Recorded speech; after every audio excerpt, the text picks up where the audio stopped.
Okay. So when it's symmetrically, that's the normal distribution. When it's not symmetrical, we're speaking about skewness.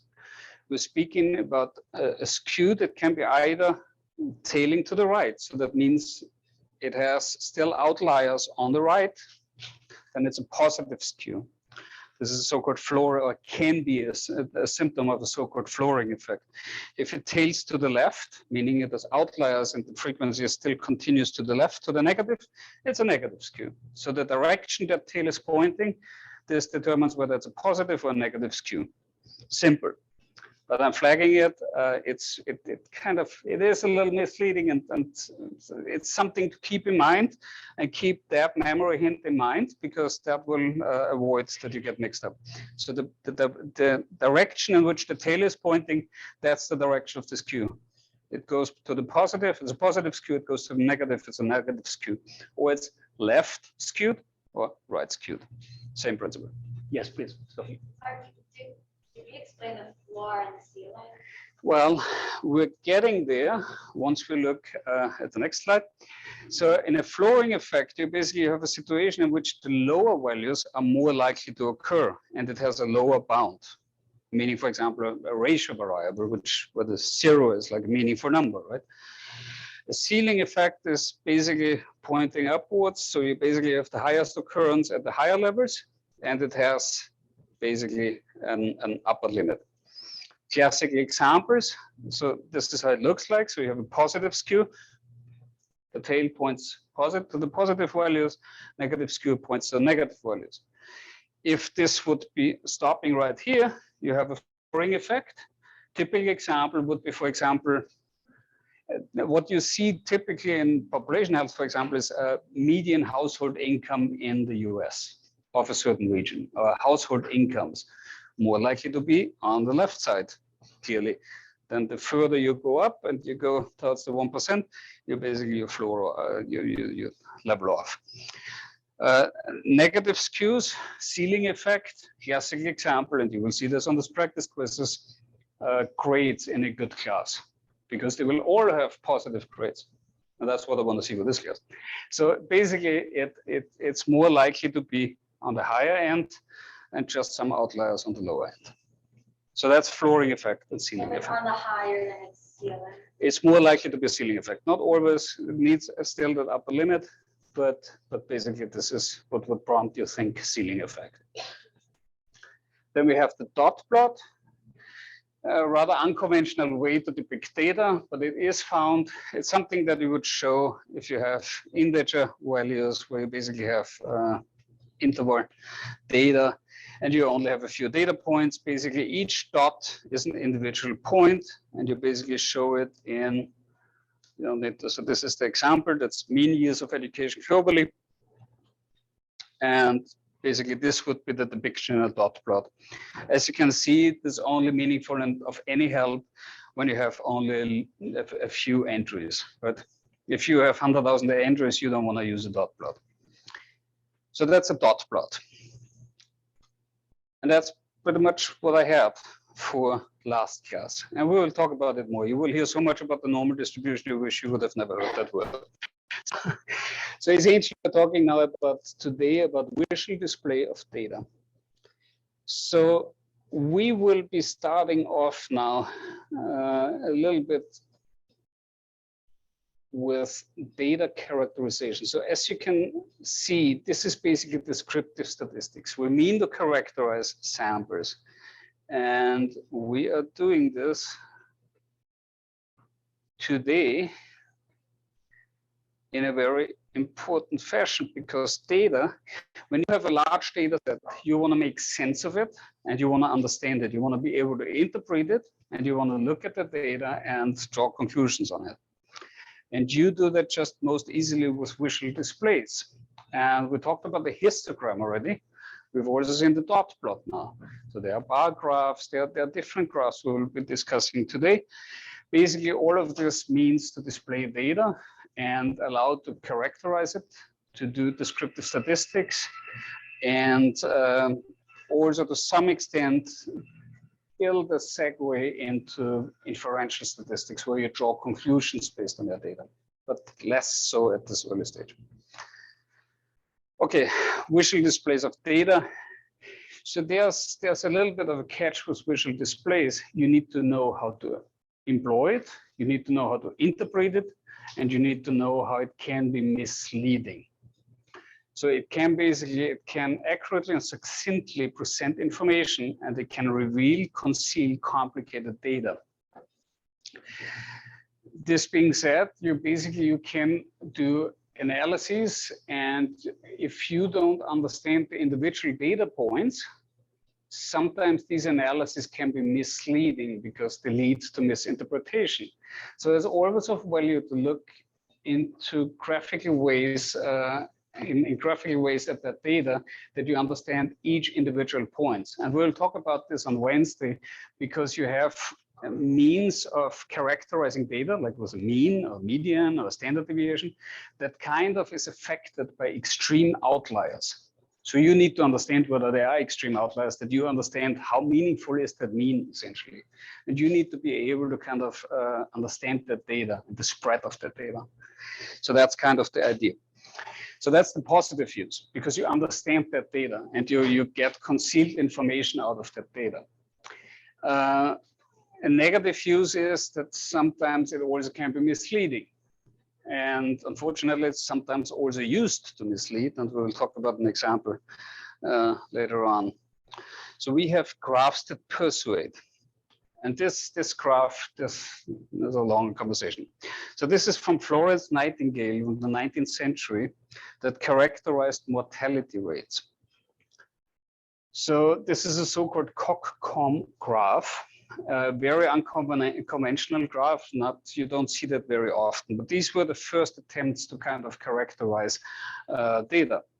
So basically what this shows is it shows deaths from wound in a battle, deaths from other causes, and deaths from disease, with the essential diameter of these slices essentially characterizing the overall rate. So you see already that there are substantial differences between the months in terms of mortality and mortality rates.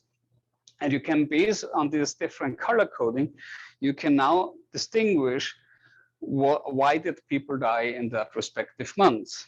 So you have, for example, you have here in spring, you have less deaths, then there's an increase in deaths, and more likely in summer, more likely due to disease, various reasons, because water gets scarce and water may be more likely contaminated. Then in winter, you get deaths from other causes. People die because of pneumonia or infectious diseases whatsoever. And then you have deaths from wounds in battle, which obviously is going to parallel violent conflicts. So this is just a way of depicting data that essentially was used by Florence Nightingale in the 19th century. So this is a lot of information in one graph. And this is where graphs essentially can make good cases, and they can give a very good overview of data, and they can be very informative. However, there are always other examples that are a little bit more debatable. So what we have here is, and it's virtually, it's like every semester when I show this graph, it's like every semester I get more baffled about that graph. So I don't know who put this graph out, but essentially it was published in the Ithaca Times with a university tuition that kept on increasing from 1965 to 1999, and with a ranking that keeps on going downwards. That's your first impression when you look at that graph, right? So there are a couple of problems. Problem number one is that the entries here do not correspond with that timeline. So it's two different timelines. So that graph per se, having two different time series doesn't make any sense. So you have different starting points. Then you have an unclear y-axis. So you don't know what that essentially means, what they meant. And this is where it's getting really kind of crazy, because with the ranking, they show a decline, which you would assume is something bad. but it's not. It's essentially, so this became the leading university in the US by basically depicting it going downwards, although the tuition increased. So it's really misleading on all levels. So it's really, it's like a terrible example of a misleading graph. So with different time periods, ordinal and scale observations compared on the y-axis, so you don't understand the y-axis. It's being shown in an absolutely flawed and misleading way. We have a deceptive starting point on the y-axis because you have tuition above the ranking, which doesn't make any sense either because it's two different scales. And lastly, you have a reversal of implied meaning of up and down, and this is this, because you're going up when you have a lower ordinal rank, right? So it's just an example that you always need to question whatever graph you see, because graphs, unfortunately, are only as good as those people that developed and designed them. And you need to understand what you're looking at. And only a graph which all of these things are well understood and they transparently show what data they really want to show are worthwhile looking at. All others that are unclear, concealing information is like question them a priori, and don't let go until you have understood every aspect and every dimension of it. Good. So how to lie with graphs? So we have a biased scale lie. This is what we've just seen. So we're having scaling aiming to skew results. And we have a sneaky sample lie. So this is not really a graph lie. This is more something which is generally frowned upon in research, when you have like a sample that you show that essentially is not representative of the overall population. So it's basically showing something you shouldn't show. Then we have an interpolation lie. And let's go to that. The interpolation lie is shown here. Crime rates, I believe, in Chicago. So you have, first of all, you have a y-axis that basically is used here for violent crime, property crime, and all crime, excluding traffic. What the authors claimed was that from 1985 to 2006, there was a decrease in crime rates. And this is where the interpolation lie comes in. So you have interpolation and extrapolation. Inter is always in between. Extra is beyond a point of reference. So if you say, okay, so I have an interpolation lie here. If you say from 1985 to 2006, my crime rate declined, that's true in principle because it goes down from that point to that point, but it disrespects here what happened here in between. So that's an interpolation line. You can take 2 points and you just draw a straight line and you say, okay, so this is that trend that I'm seeing. That's wrong. It is wrong because you don't know what happened here. And you're disregarding that, and you cannot do that. So that would be an example of an interpolation line. An extrapolation line would, for example, be that I say, okay, so from 1997 to 2006, there was a decrease, and based on that, it needs to continue all the way indefinitely until we have negative crime. So essentially, extrapolation would be that you extrapolate something that shouldn't be extrapolated because it's not corroborated and suggested by your data. Interpolation and extrapolation. Then we have, that's interpolation, extrapolation, and inaccurate values, inaccurate values and scaling to distort portions of the data. This is what we're seeing here. So this is nurse statistics from the UK, I believe. So we're starting with 43,147, and then we're showing a substantial increase to 46,000. So this is an increase essentially of 8%, depicted as if the world changed in between, right? So this is what is meant with this inaccurate scale lies, where you have 43,000 and a jump to 46, but you're showing like the percentile increase was by 80%. So that's misleading. That's a misleading graph. Just to keep that in mind, always question in numerical terms, how large is this difference really? Bring it on a relative scale, think of it in percentages. And If you go here from 43,147, and we talked about this, right? We did that in the first class when we did proportions. We did a calculation of how much percent something increases based to a reference value. So if you see a graph, no. If you see a graph, always question whether what you're seeing is actually accurately depicting what you're interpreting. So if you go from 43,147, 43,147, zooming in, 43,147, and you go up to 47,500 or 46,573, 46,573, 46,573. So if you want to really get a good solid reference, like how much was this increase really, and let's leave away that graph, you basically would calculate your baseline value, so your starting point, dividing by that new level that you have. So you're seeing that, let's do it the other way around. So you're playing with percentages, right? So you see here that if you divide the higher number, so that the more current number, by the initial number, you see the percentage increase. So you know that there was an increase of 7.9% in reference to that initial value. And 7.9% does not justify to depict it in that way. So that's my point. That's a biased scale. Any questions? Yes. By dividing 46,573, which is the second value, to the baseline value, to the first one. That's 7.9%. If you take 46,573, this higher number, and you divide it by this one, the baseline value, we could also take this one, you get here 1.079, and everything exceeding 1, that's the percentage. So that's a 7.9% increase above the baseline value. Yeah, you're welcome. Keep that formula in mind, because that's a very useful formula. Yes. How did you choose the baseline number? That is up to you.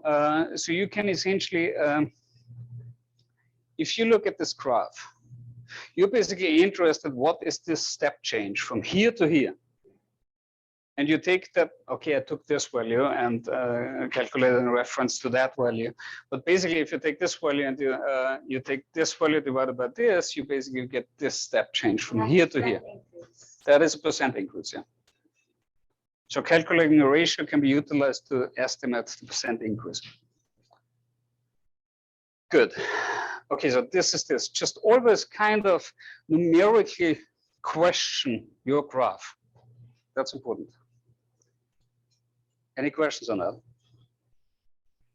It kind of makes sense, right? It's when you see it presented, it always sounds very intuitive.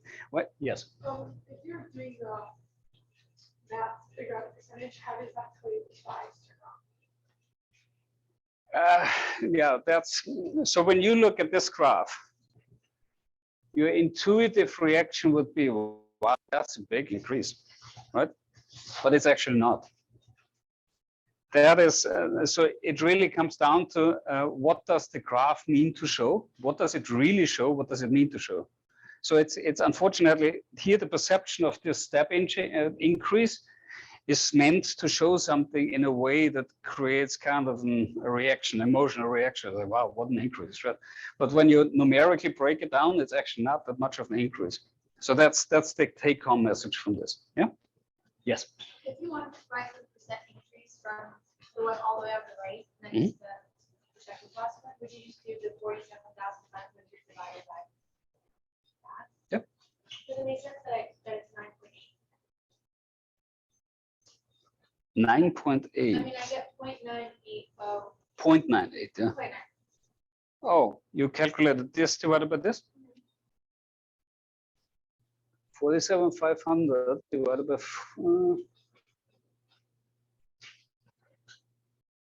so it depends in which direction you want to look at it.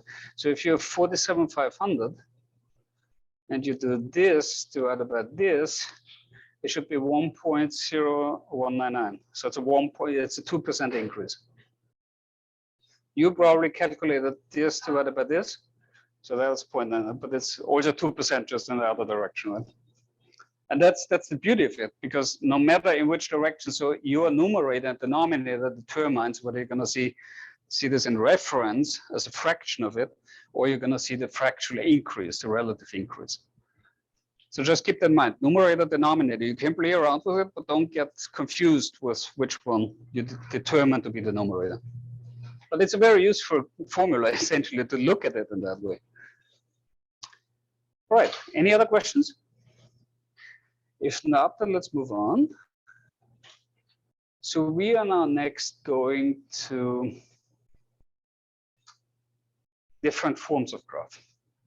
And this is my favorite.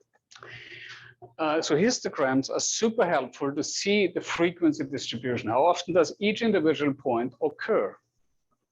Scatter plots are super useful when you have two variables that kind of associate with each other. So you want to look at a relationship between two variables by basically seeing relationships between two variables. And these relationships can be linear or can be non-linear. And the example we have here is hours of practice and athletic performance. So now it's quite intuitive that the more you practice, the better your performance gets, right? So you will have an increasing positive relationship. It's not, well, it's somewhat linear, but it's not strictly linear, but there's a linear increase. So it's a linear relationship. The way you're looking at this, and just take it in for now, don't question it. You will always have the resultant. So the resultant being the performance. So that's the result. The dependent variable, the resultant variable on the y-axis. And this, we will talk about this in lecture 16 when we talk about regression, because essentially you can mathematically predict your performance by knowing how much work you put in. And we will do that later on. Yes. So you said that the scatter plot is good to use when you want to see like a relationship. Yep. Isn't every like experiment really a relationship between the independent variable and the dependent variable? Yes, it is. So when would like it not be good to use a scatter plot? So you use different graphs for different purposes. So if you have two continuous variables, like you have here, you have hours of practice and you have athletic performance, two continuous variables. If you want to analyze those, you will use, not strictly true, but for now it's okay, you will use regression and correlation, and you will use scatter plots to depict it. So when you have an experimental study, you have two groups and one continuous variable. So it's not a continuous variable, because if you have two groups, you have group A, group B, and you can't really depict it that way. You could try, but it looks nonsensical. So the way to do that is you have different graphical tools to depict that. But for the simplest depiction, you would basically use this graph. Yes. I'm just going to use that because if you look at like 4,000 hours of practice. Yep. So like first he's at around, let's say like 3, and then he jumps all the way to 8, and then he goes back. So isn't that? Yeah, what that means is each, and that's the beauty of a scatter plot, because each individual entry is one person. Oh, it's not all the same person. No, it's not a time series. That would be the graph you're thinking about.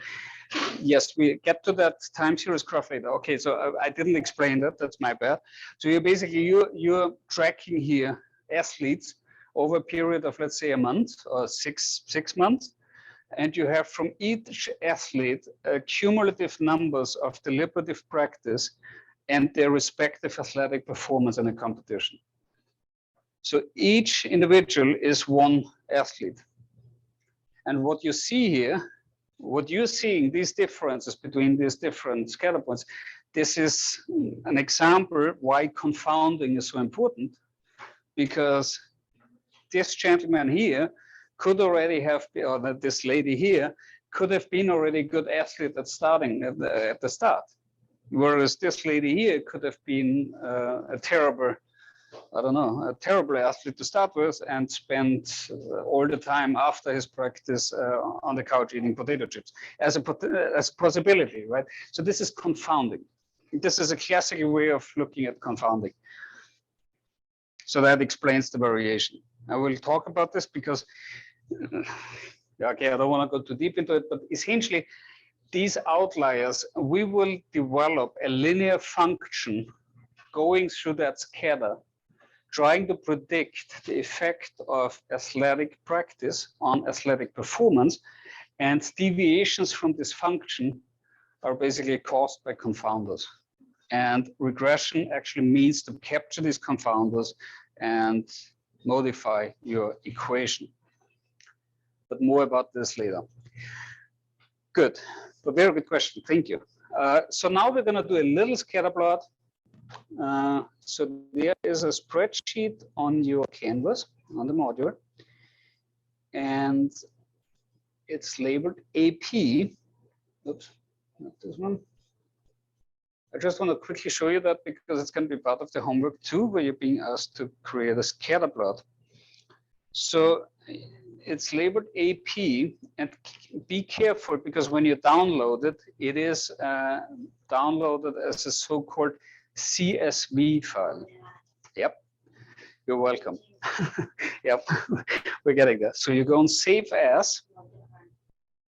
Save As. So I download it first? You need to download it and you go on Save As because you need to change the file extension. You need to change the nature of the file. And I'm doing this for a particular reason because R does not like Excel sheets and it wants to use CSV files. And I have just come to see value in teaching you that there are different file formats, where CSV is one of them. CSV comes at a price because you can't create several worksheets. You only have one worksheet, but you can easily change the file extension. You just go on Save As, you click on File Format, and you go all the way up here. Is it save or save as? Save As. Excel or? Well, if you go on Save with the CSV file, it will automatically tell you Save As. I don't have that. Okay. Did you download it? Yeah. Download it? Or you're in Numbers? You need to open it in Excel, but you can also do it in. I open it in Excel. Yeah, just right click, I right click and open with. Wait, so let's say I'm on here right now. Yeah, download it.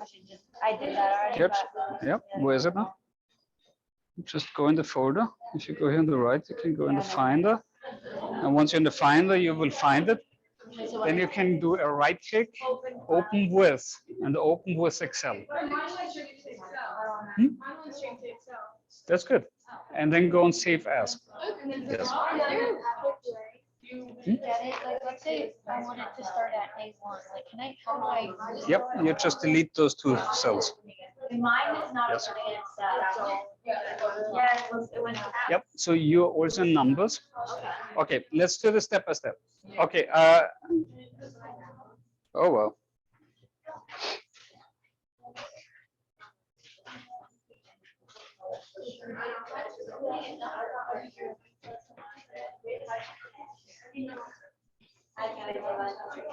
Oh well.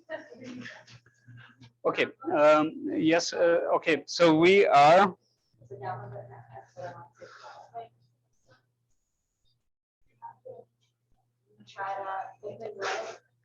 Okay. Okay, so we are going now on Canvas. You got it? Perfect. Okay. You save it as an Excel notebook. Exactly. So okay, Okay, let's all focus on this. Let's go on Canvas. We go on the respective module. We open it first. We go on download. It will end up in a Finder folder, which you will use to copy it in your.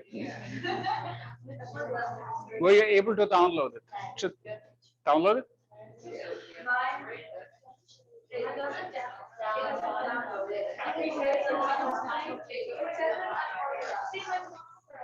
It does what?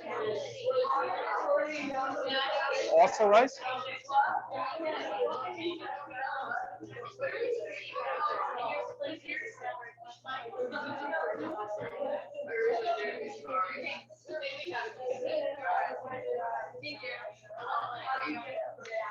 Okay, we're downloading it. Were you able to download it?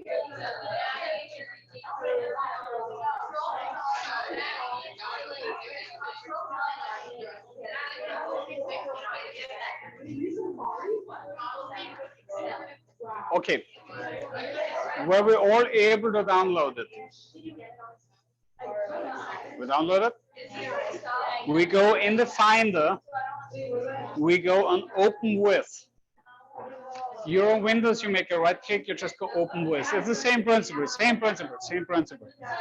Open With, you go on Excel. You're fine, you're fine. You go on Open With, you go on Excel. It opens up.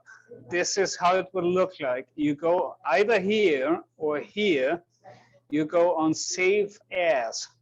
And in Save As, you will basically change here the file format. It looks a little different in Windows, but it's the same principle. Save As, and you're changing to XLSX. I apologize, it's hard to read, but that's what it will say. That's same thing, same thing. So the ending for an Excel workbook is XLSX. You just save it like that. You select Excel workbook and you save it in the folder. Good. Once you have done that, you will see that you have here two data series. So I have digitalized that graph that Nolan and Heinzen has shown you, scatter plot. We're going to reproduce now this scatter plot. We're going to do so by selecting A1 to B21. We go on Insert, and here you will see Scatter. You go on Insert, the tab Insert, and here you see the scatter plot. For you on Windows, it looks a little different, but did you find it? You see it? Insert, same principle in principle. And once you do that, you just double click the scatter plot, and there's your scatter plot. That's your scatter plot. That is very practical, because once you have two corresponding values and you want to see a relationship of two variables, you just select it, you insert the graph. You can now beautify this by clicking on the chart title. You say athletic AP, athletic performance.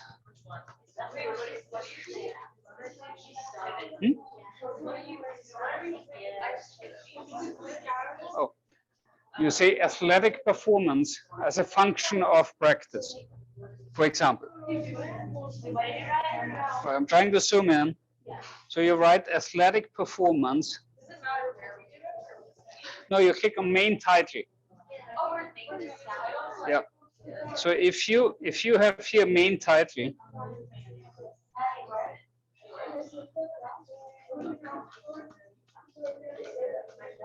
so here you have chart title, right? And if you click on the chart title just softly, you can change the chart title. And you can change the chart title. Then you can click, if you select the entire chart, and you can up here with chart design, You can change various aspects of chart design. You can change the axis title. You can, on the add chart elements here on the side, you can change the titles. You can say primary horizontal. This is now, no. You go on chart design, add chart element. You can add a title. On the axis title, you can label the axis. You go on primary horizontal, that's the horizontal line here. You can change this to hours of chart design, add chart element. Yep. Yep. And there you can say axis title. That can be the horizontal one or the vertical one. Yeah. So you can basically change everything. You can change the color of the points. You can change the size. You can change everything. Okay. All right. Good. Useful, right? Athletic performance. It's athletic performance as a function of hours of practice on the x-axis. All right, good. Right-click, open with. Okay, so much about scatter plots. This is scatter plots. This is how you look at them. That's how you compute them.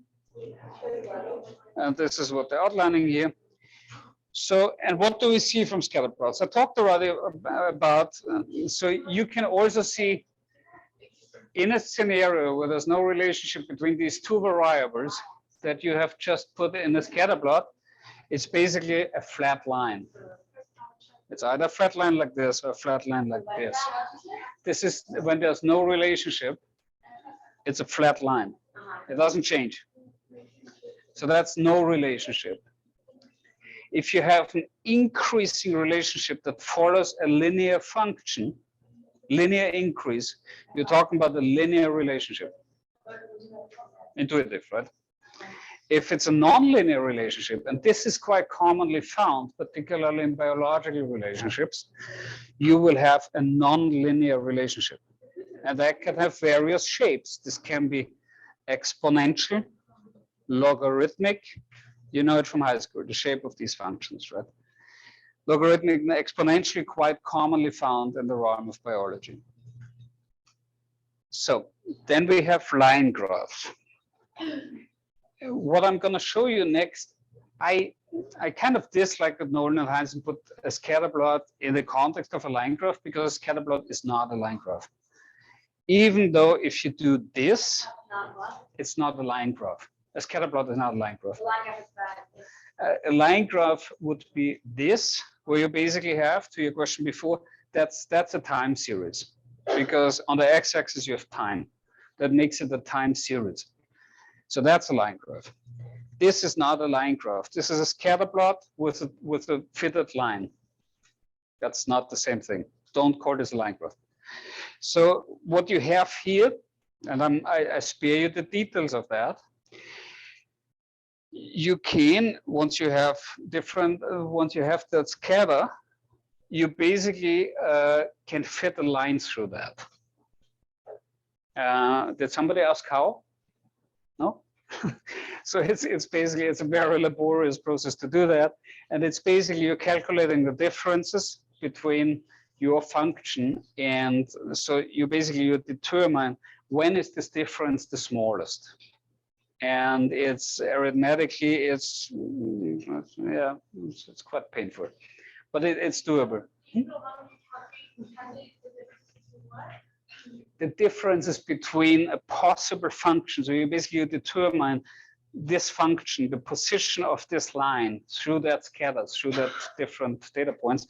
You determine that by minimizing the distance from a possible line and a respective point over the entire range of your data. And it's a statistical formula which is called least square fit. least square, as opposed to maximum likelihood, which is a different, but forget about this. So it's one way to fit a line through that scalar. You do that with least square, with the least square approach. So it's not a line graph, but this essentially, and I spoke before about estimation and prediction with regression. This line is what we will be computing in chapter 16. We're calculating the line function for that function. Yes. Did we discuss regression? Because I think it's been mentioned, but I don't know what regression is. Yeah. Regression is basically a mathematical characterization of a relationship of two variables. So you have here athletic performance as a function of practice, and you can develop a line function which essentially follows here an intercept and the slope, which is that increase that allows for you to calculate the average athletic performance at each entry of deliberative practice. So you can develop this mathematical function and using this for prediction of your Y value of your athletic performance. So you can say, okay, so you practice 12,000 hours, your athletic performance is going to be X, Y, Z. And you can do that, and we will do that. So we will learn how to do that. Okay, line of best fit, regression, prediction. It's something that will come your way later on. Just a quick taste of it. However, this is a real line graph, and this is a so-called time series plot. So a time series plot essentially has as the main characteristic that on the x-axis, always on the x-axis, I wouldn't do it anywhere else. You have time, whatever time that is. In this context here, it's the hour of the day. And you have here in color coding, you have the days of the week. So a graph like this is very insightful. So you have the percentage, what was it, like the probability of seeing a Twitter or Instagram post with a positive attitude as opposed to a Twitter post or Instagram post with a negative attitude. So you basically see that the earlier in the day, the less likely you have a positive attitude. Then you have like your prime time, then you're kind of more likely to have positive posts. Then it goes down, reaches its lowest point somewhere in the afternoon when you have your afternoon down, and you basically, as soon as you're out from work, it basically goes up and you're more likely to post something positive. So this is a possible interpretation, right? And this particularly true on a Monday. The likelihood of a positive post is lower as opposed to a Sunday or a Saturday, right? So this is the possible interpretation. This is how you can interpret these posts. And since the time series is depicting a dynamic system, it's kind of quite rich in information. So that's a time series plot. Then lastly, we're going to get, no, actually not lastly, but now we're getting to bar graphs and Pareto charts. So we talked about bar graphs already. Bar graphs is essentially nothing else where you show data in an independent variable being the independent variable on the x-axis being a nominal or an ordinal variable, whereas on the y-axis as the dependent variable you have a continuous variable. On the y-axis you have a continuous variable.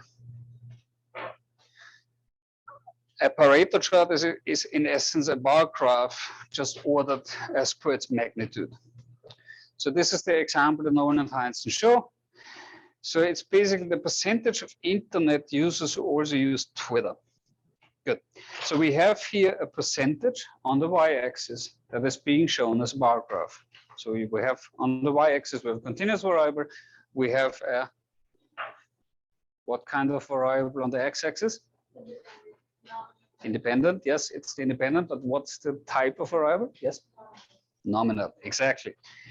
So you basically have a nominal variable on the x-axis, and if you want to transform your bar graph in a Pareto chart, you just order them by their magnitude either with the smallest one first or the largest one first, and then just going down or up. Easy, right? So that's bar graph and Pareto chart.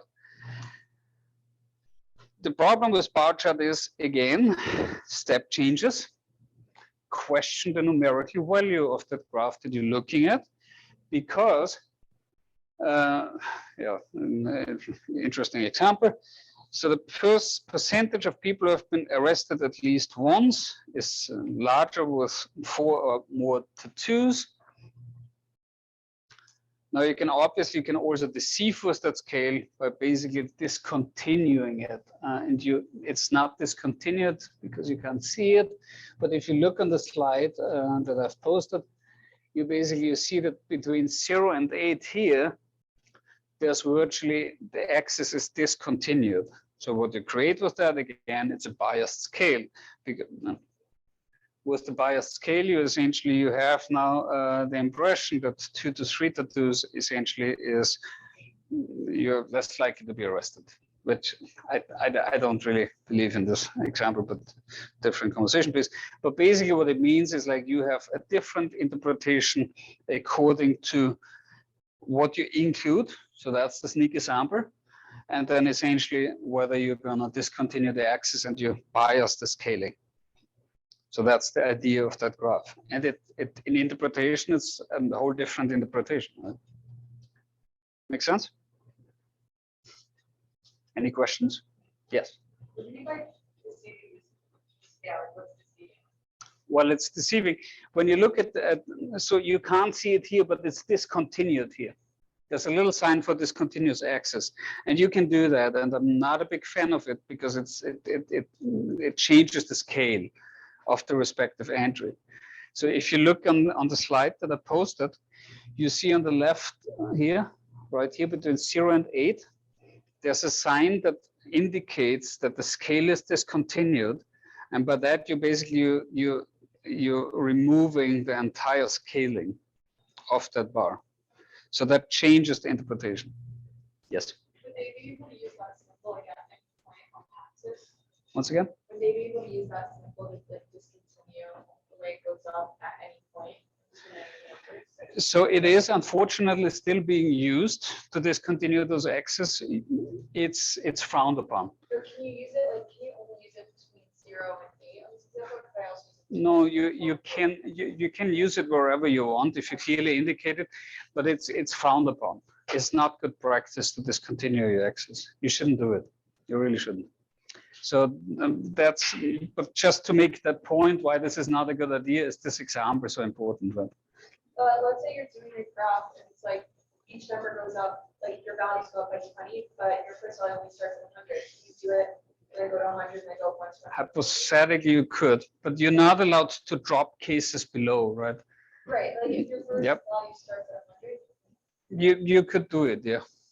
I wouldn't recommend it, but it's you see it quite frequently. You see it in a lot of graphs. Yeah. What does it mean that the scale is discontinued? It's discontinued means, so if you look at the slide, you can see it. Here you can't see it on the screen. So it basically, it has a sign with 2 horizontal bars, and it means that in between is not shown. So there's actually something in between that should actually be further apart. There's more data in between 0 and 8. There would be more data which is not depicted. Yeah. All right. Then we have pictorial graphs, choosing clarity over cleverness. Yeah, pictorial. Yeah, don't use them. Like something like this is like absolutely unacceptable. So it's like, so it basically it represents something. Yeah, I'm not even sure. So don't use pictorial graphs. Don't use pie charts. So you see, so often you see pie charts. I wholeheartedly dislike pie charts, and I'm not alone with that, because it's just, the interpretation is just terribly hard. When you look here at this pie chart, it's like, how do you even interpret anything like that? Because you don't have a comparative scale, right? You can't compare things essentially, and it's a way of depicting it. It's quite frequently shown. You see it in journals and magazines and newspapers, but it's just generally not a good way to depict data. So pie charts are very much criticized for that. Okay, but now we're actually getting to what's really important. So you have now a wide spectrum portfolio of possible ways of depicting your data. If you have one scale variable that you want to show, one continuous variable, you will show this either with a histogram or a frequency polygon. So now the question is, what is a frequency polygon? A frequency polygon is, you remember that picture of the normal distribution curve? That usually would be bars, like really tiny bars that would show an increase of the frequency distribution for each curve. If you essentially smooth this graph out and you just show the maxima of these bars, you have a frequency polygon in its easiest form. Yes. Sorry, can you explain like the one scale variable? What is that? What does that mean? So if you just want to show the frequency distribution, you will use a histogram. So if you have one variable and you want to look at that variable, you want to understand this variable. Is that like what I was saying before with like an experiment with like two conditions of like with one changing one variable? Or is that... Well, that's two, right? Because you have two groups. So you have one nominal variable, which is experimental group and control group. So you have two groups. If you just have one continuous variable, you just want to see the frequency distribution. How often does each data point occur, or each value occur? So that's what's meant. And you can look at this either with a histogram or a frequency polygon. And the frequency polygon is nothing but a smoothed line showing the frequency distribution of that particular variable.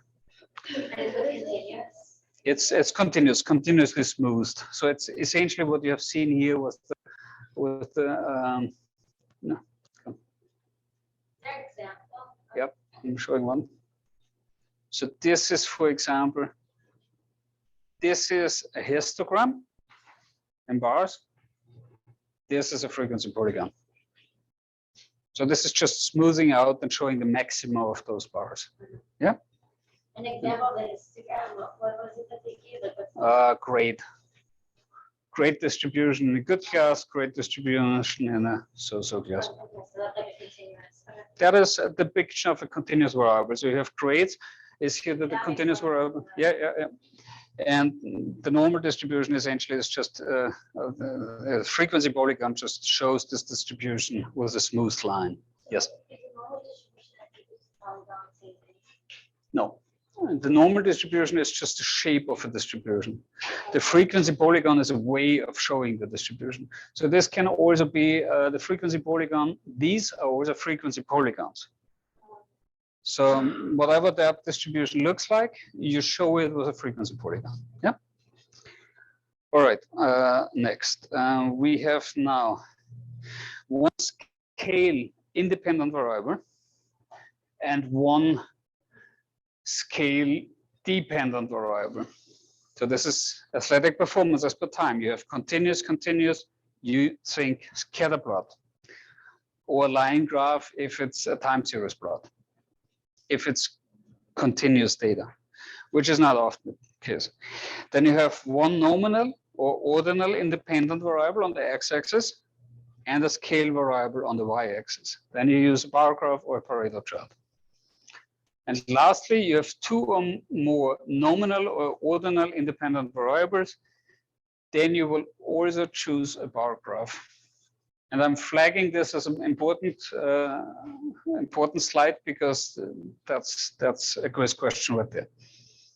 You have XYZ data, you have that data and that data. How would you depict it, right? This is easy question, low-hanging points, low-hanging fruit for points. Good. How to read the graph? Yeah, this is important. So which variables do you have? Logically, you want to understand the variable. What's the nature of the variable? What is independent? What is dependent? Understand the research question asked. Then think whether this is nominal, ordinal, or scale variable. Keep in mind the units the units of measurement, because if you don't understand the units, you may perceive that scale differently. So you need to understand what the units mean. What variables did the researchers use to predict this variable? Yeah. What is the dependent? What is the independent variable? Yeah. Are the independent variables nominal, ordinal, or scaled? And what are the levels for each independent variable?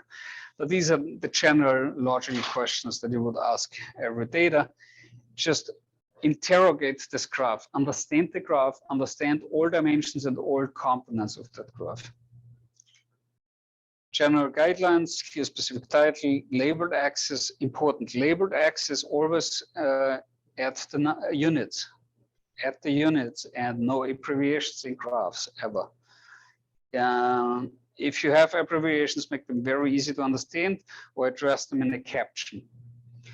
Compatibility of terms of graph and text, inclusion of units of measurements, values to 0 or cut marks. Don't start them at an advanced value, start them at 0 if you can.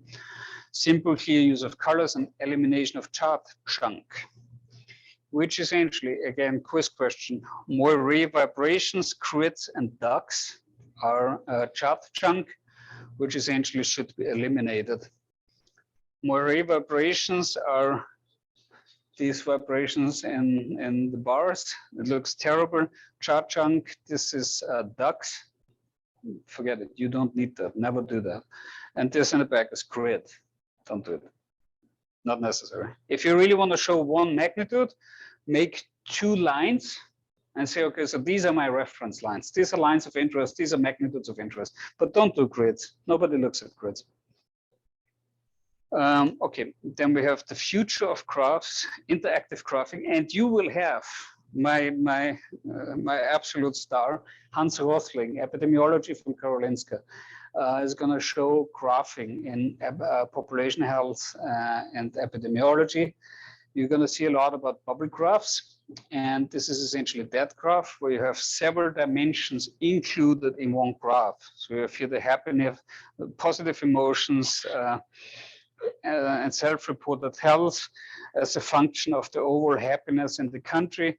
You have all the countries shown with bubble graphs. The size of the graph indicates population size, the color indicates something. So you can pack so much information in a graph, but you just got to present it right.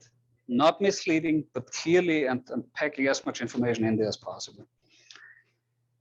What else? Clinical application of word clouds, not a big fan. GIS. GIS, Geographic Information Systems, I don't know whether there are classes available or accessible to you. There's open source software which you can use to program world maps, load maps into color code different countries. That's really cool stuff you can do. Really absolutely fascinating tools that are out there, free, open source. Uncovering hidden stories by displaying variability, and I have 2 more minutes. So we're basically, bar graphs are a debatable way of depicting data because they conceal what's really happening. A bar graph is a depiction of a mean. We'll talk about a mean and what that means and what the caveats with a mean is on Wednesday. It's never as meaningful as showing the actual individual data point, because showing the data point gives you a real idea about how that data looks like. If you pick it in bar graph, you're basically concealing and depriving your reader or your attendee in your lecture from all this information that is contained in the data. Don't do it. If you have a chance, always show an individual data point. Lastly, violin plot, flagging this, absolutely fabulous and very innovative tool to show not only middle scores, and we'll talk about on Wednesday what that means. You see central tendency, you see distribution, and you see the extreme outliers reflected with the whiskers. Talk about this on Wednesday, what that means. But you also see at the very same time, giving it the shape of a violin, you see the distribution. And you see here kind of the mode here, and you see a second mode here. So it shows you the distribution of an entire range of data, which is depicted here on the y-axis. Fabulous tool to depict data, very elegant. Good, any questions? If not, have a nice evening. Thank you. Any questions from you, Ashley? No, close down. Yep.